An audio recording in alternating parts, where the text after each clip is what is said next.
Bonjour les peuples des Dieu, que le Tout-Puissant vous bénisse. Ok. Qu'est-ce que Luc 17 et 30? Parce que les gens lisent la Bible, ce qui était au temps de Sodome arrivera de même à la venue du Fils de l'homme. Nous voyons que le signe de Sodome est déjà là, où l'adultère a pris une croissance extraordinaire, les homosexuels, les femmes qui se marient entre eux-mêmes, les hommes entre eux-mêmes, et les autres ils se marient avec des animaux. Mais maintenant, il y avait un événement quand ces histoires étaient là, et que c'est le problème de Genèse 18. Parce que quand nous parlons de Luc 17-30, il s'agit de Genèse 18 qui se répète sur la terre.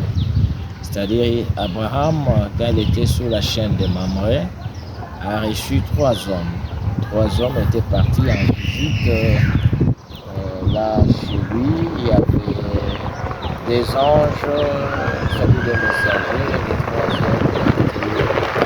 Elohim, c'est-à-dire Dieu lui-même, c'était un homme aux 2 côtés. Ils sont arrivés chez lui, Abraham a préparé la nourriture, ils ont mangé, parce qu'ils avaient porté les corps de chair. La théophanie ne peut jamais manger. En portant les corps de chair, ils ont parlé avec lui, et au temps de la fin, c'est la même chose qui s'est répétée. Nous avons vu un Billy Graham, un Oral Roberts, et derrière eux, c'est Elohim. Elohim, c'est l'homme autour. Parce que Billy Graham n'a pas tourné le dos dans l'église, ni Oral Roberts, ni Bartholomew Osborne. Et c'est pour montrer que ça, c'était un ministère qui était réservé, qui devait encore se répéter au temps de la fin. Et comme Dieu est esprit, et l'esprit ne peut jamais venir éprouver. L'esprit doit chercher C'est pour cela l'ange a vu votre serviteur, il avait dit, comme Moïse avait des signes, toi aussi tu auras des signes. La première, tu connaîtras leur maladie, et deuxième, tu connaîtras les pensées de leur cœur.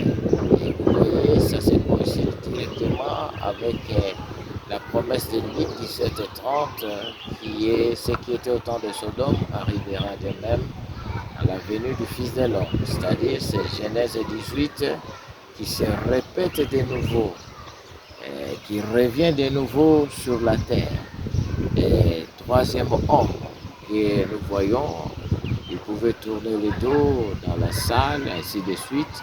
C'est pour que cette promesse-là soit accomplie. Et aujourd'hui, nous vous parlons, cette promesse-là de Luc 17-30 est accomplie à ces derniers jours. Et en commençant par Malachie 4, Apocalypse 10 et 7, quand l'ange puissant descend, s'incarne dans un être, et cela produit directement Luc 17-30. Et gloire soit rendue à Dieu au temps de la fin. Et nous avons vu ces signes et ces choses. Que le nom de Dieu soit béni, et vous tous, et partout vous pouvez être, que les Très-Hauts puissent vous bénir, puissent vous visiter et vous révéler. Parce qu'à ce temps de la fin, Dieu a parlé. Dans ce temps de la fin, il y a plusieurs révélations par la grâce de Dieu que l'humanité ne connaisse pas. Et la seule source de la parole, c'est le message du temps de la fin. Et moi, en tant que répétiteur des bandes au temps de la fin, pasteur révérend Gédéon Samba, nous sommes des Ariel Tabernacle, et du côté physique, et le Tout-Puissant vous comble et vous bénisse. Soyez bénis.